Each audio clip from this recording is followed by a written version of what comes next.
Today's date is March 5th, 1996. Survivor's name is Avi Blitz. Interviewer is Michelle Smith. City and state is Plantation, Florida. Country, United States of America. The language is English. Finally have the spelling of the letters. My name is Michelle Smith. I'm conducting an interview with Avi Blitz on March 5th, 1996 in Plantation, Florida.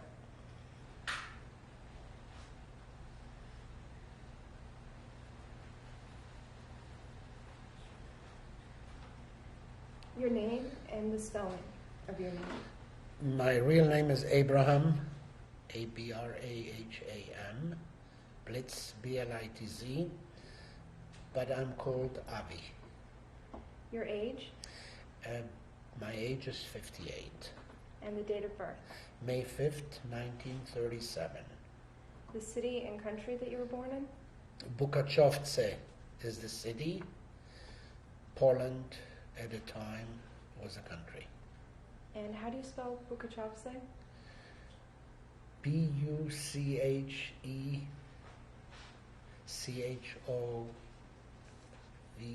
That was wrong, but I had it spelled. Can you tell me about your family in Poland? Okay. My grandfather and grandmother lived in Bukachovce, and when my father and mother married, they moved to the same house. It was a very large house.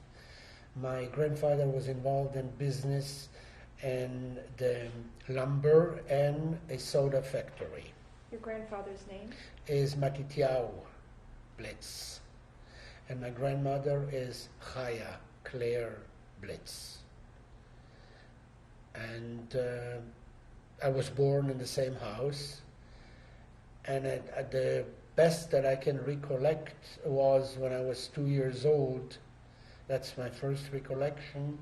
I do recall being able, with my grandfather had horse stables, riding on a horse in the fields. And for some reason, one of the people that worked for my grandfather, he ran quickly to mention that I should return home. Later on, I found out that at that time, the Russian invaded that part of Poland. Your grandparents on your mother's side, do you remember them? Yes. Their names are the first David, and my grandmother is Deborah, and their name is Faust.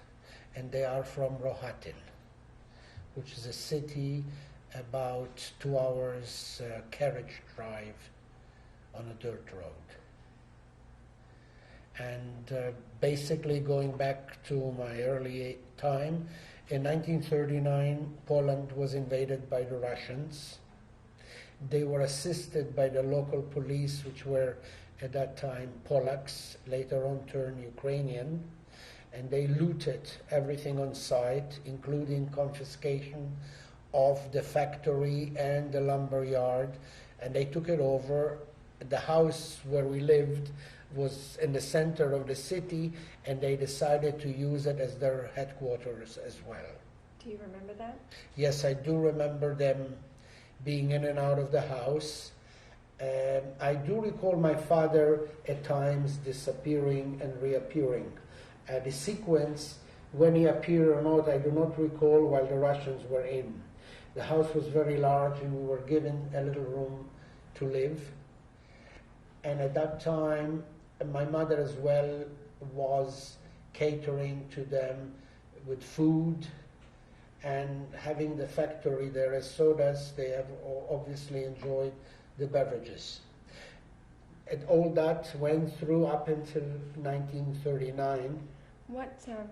I'd like to take you back to your family life before that happened. You have a sister? That was born later on. My sister was born in 1941, March to be exact. In 1939, after the Russian invaded, for 2 years they occupied the area, and in 1941 the German came to the town and they took over. They were a little bit more explicit in their mean ways, and they simply started to gather people, whoever they can catch, not necessarily Jews, also people that had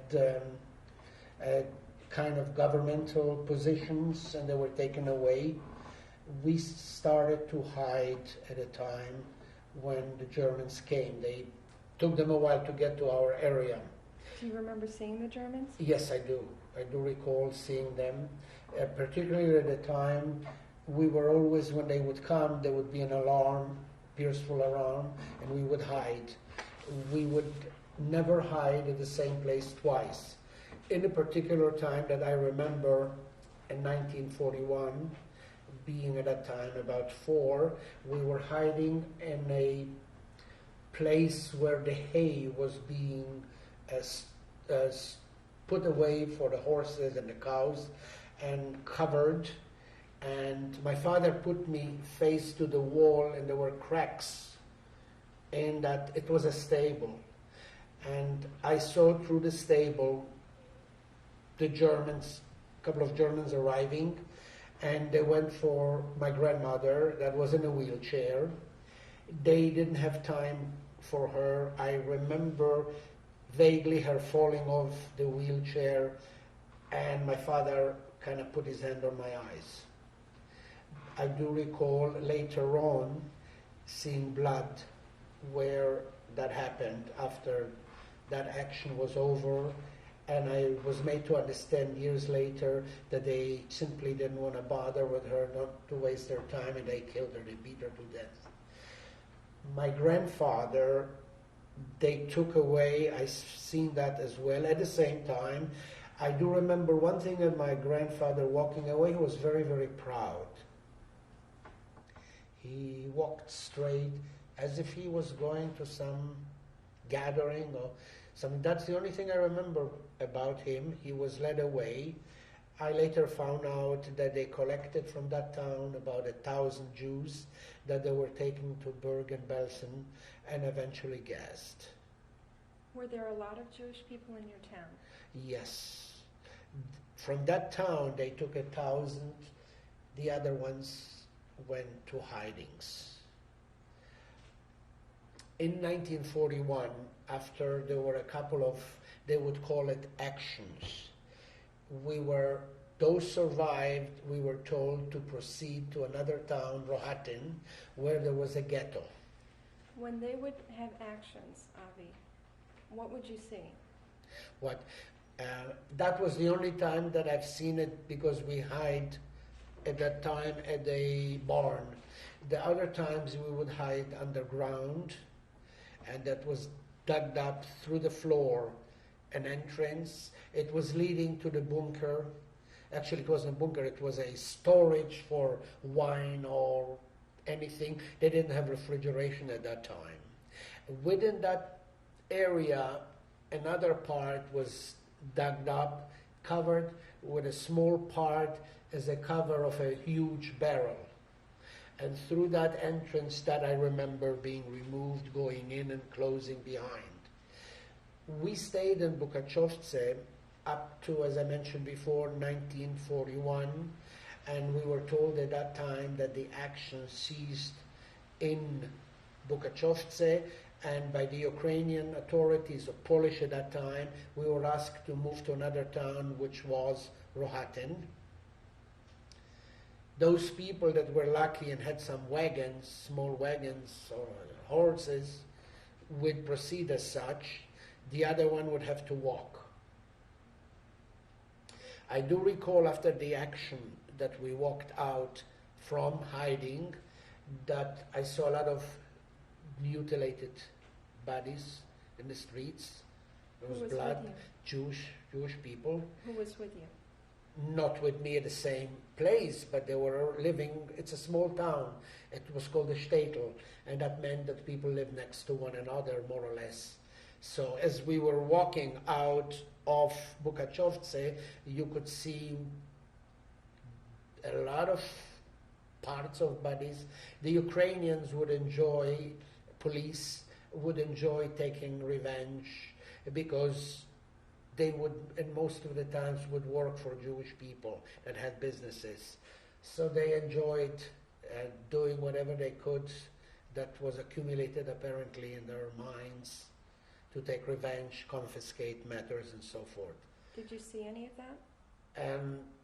Did I see stuff being taken away?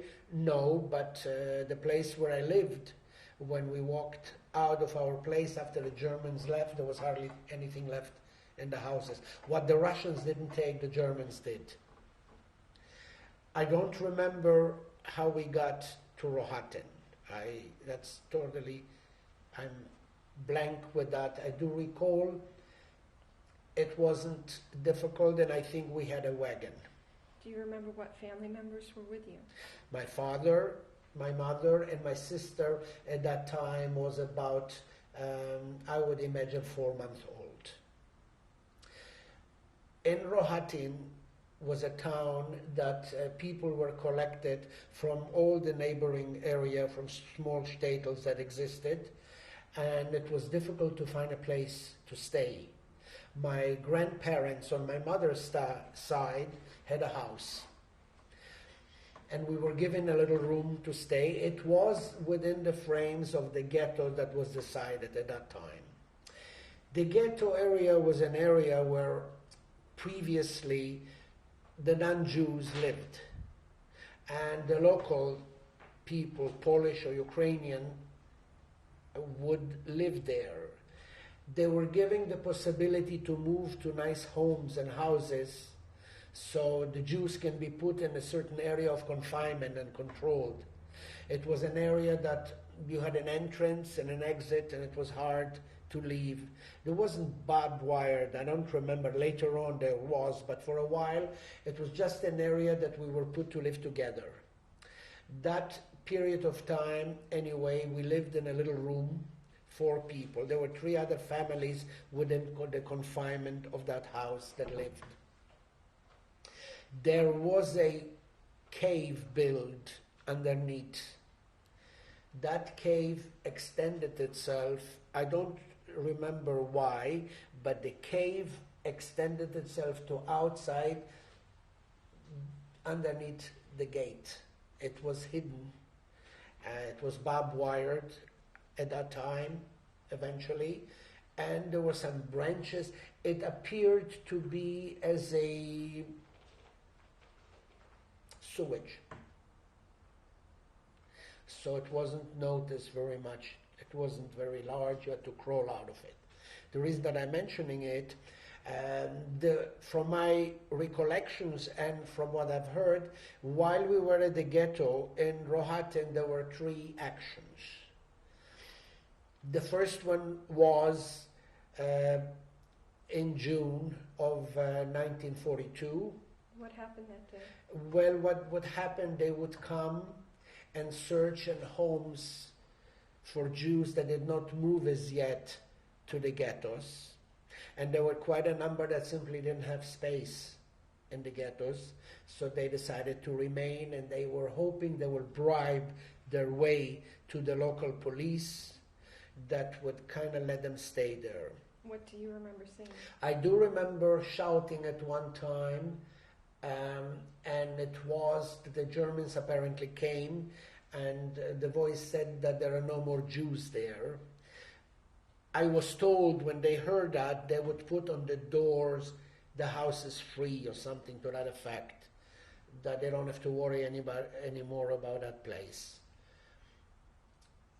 Within a short amount of time, there was a second action. The action basically were that they would come and collect people.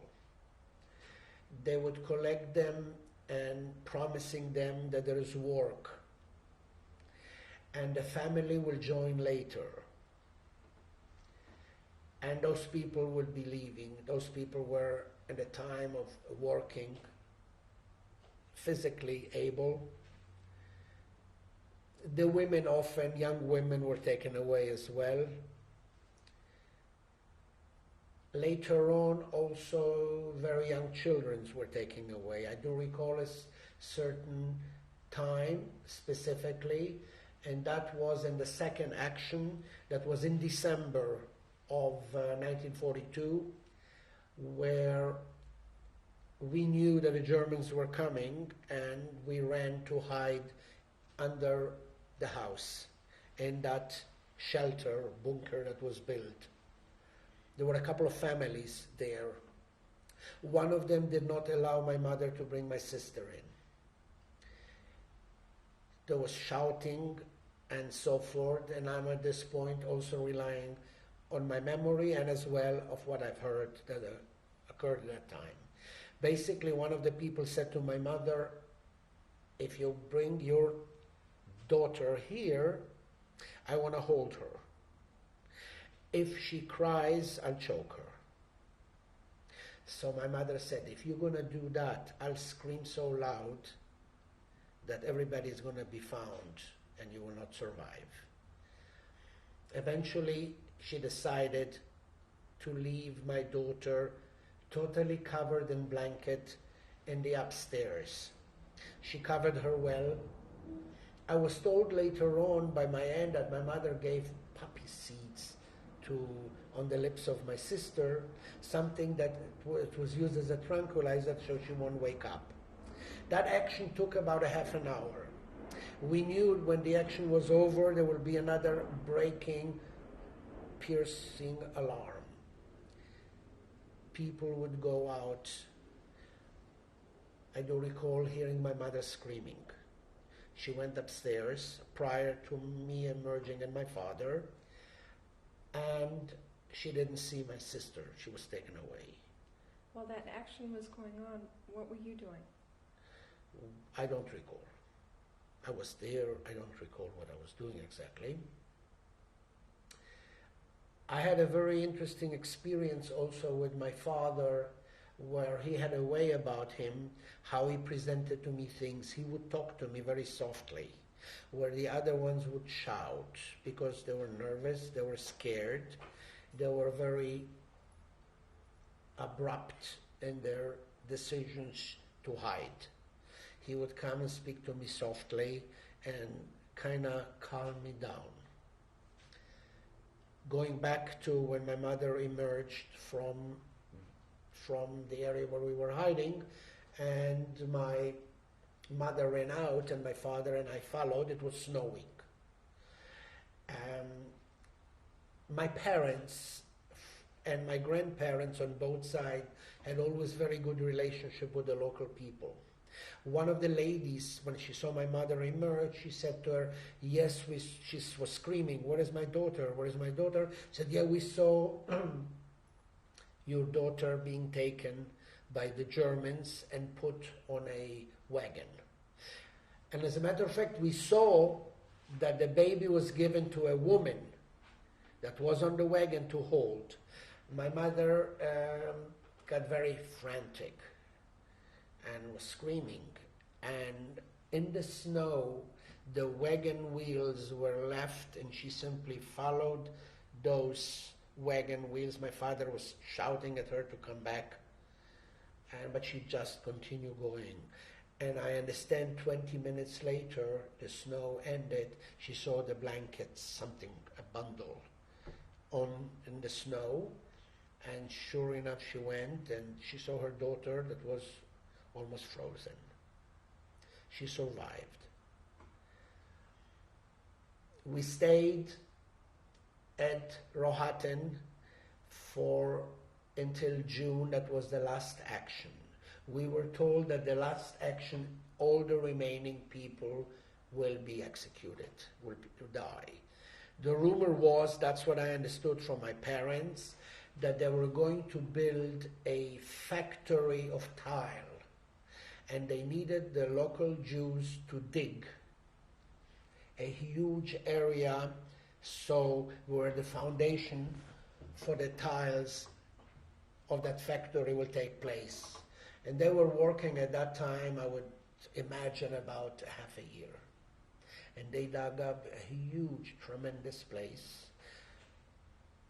I'm jumping a little bit ahead. After the war, I came back to Rohatyn. And I do recall seeing those places and that was not a base to a factory. There were dead people there. Some of them, I was made to understand, even to survive, remained quiet. And when they wanted to leave, some of them couldn't. There were so many other bodies on top of them. That's I was made to understand by the people, and my aunt at that time that survived. My aunt survived hiding. She didn't look Jewish, so she was survived with a Christian family that kept her until the end of the war. My father, hearing that he had good friends, and someone told him that there's going to be the liquidation, and he decided to take us and run away. And at night we escaped. And I understand we walked 2 nights and days we were hiding. He said he felt very comfortable going back to the forests of Bukachovce. He knew the area, he knew it well, and we walked through the night, and we finally arrived exhausted. I was made to understand and collapsed. Some Jewish families found us at the edge of the forest, and they took us in, and for the next 16 months we would be living in the forest, dug up caves in it, covered with the trees. There were partisans around that would camouflage the area so we won't be seen. At night, my parents would go looking for food. They'll come to the edge of the forest. They knew a lot of Christian people that would give them whatever food they had. In time, all those Christian people that were helping out, they would be caught and killed. So as time went by, we had less and less of an opportunity to have food. The only luck was we were not thirsty. It was snowing, so we had the snow to keep us from not being able to have anything to drink. Do you remember where you slept? Yes, in a little corner. I need to mention one more thing. At that time, I'm told, I and my sister, for a very long time, we wouldn't say a word because we were asked to be quiet. I remember an incident, my father going away with his colleague to look for food at night, and there was this woman that started an argument with my mother, and she apparently insulted her, telling her, "Here, Mrs. Blitz, you want somebody, you are just like me, nothing." And my mother had a sharp tongue, answered her. The woman charged at her with an axe. They had the axes to cut the trees and so forth, and she almost killed my mother. Some other people interfered, and they stopped her. When my father came back, and his friend was the husband of that woman, he almost beat her to death for doing so. I do recall the incident where they were screaming and they were trying to quiet us down from the fear that the dogs and the Nazis might come and find us and so forth. Basically, I remember that we were about 200 families that went into hiding in these various forests. We did not stay in one place. We had ever so often to move so we won't be found. Until the end of the war, 20 people remained alive from the 200 families. Some of them from starvation, they were found, they gave up, no clothing and what have you. I do recall, I was told that we all had lice. We were very sick. At the time of the ghetto, I do recall the people in Rohatin, I have to go back to it, a lot of people didn't have a place to stay and they slept in the streets of the ghetto, and there was a typhoid. And a lot of people just died, and apparently the joke was that they were the lucky one to die right away before they were caught and found. What I remember is instances walking from a place to place with my father-in-law alone, and with my father and mother and my little sister that my mother kept her. My father was an invalid, and he limped. And I can imagine the distances that we walked with him limping. He got as well hurt, and that even made it worse. The distances I don't recall, except very rarely I would see the sun, and that would have been at a glimpse because we would hide during the day, and the night we would be moving. About 16 months later, I believe it was 1945, one day my father and my mother decided to walk out and give up. They were holding, my sister at that time was walking, and my father was holding my hand, my mother was holding my sister's hand, and I remember my father saying, "Don't worry, it's not going to hurt, it's going to be better," and so forth. And suddenly we were on a dirt road at the edge of the forest, and we kept on walking to a certain direction. And as we were walking, he ever so often said something similar to that effect, that it's going to be better, it's going to be okay, we will not be hungry, and we have clothes and so forth. And from far away, I do remember seeing a figure of a soldier. As we're getting closer to that soldier, he kept on my father to assuring us that it'll be okay. We got very close, and we noticed it wasn't a German soldier. It was a Russian soldier. We got very close to him, and he said to us that the war has been over for 2 weeks.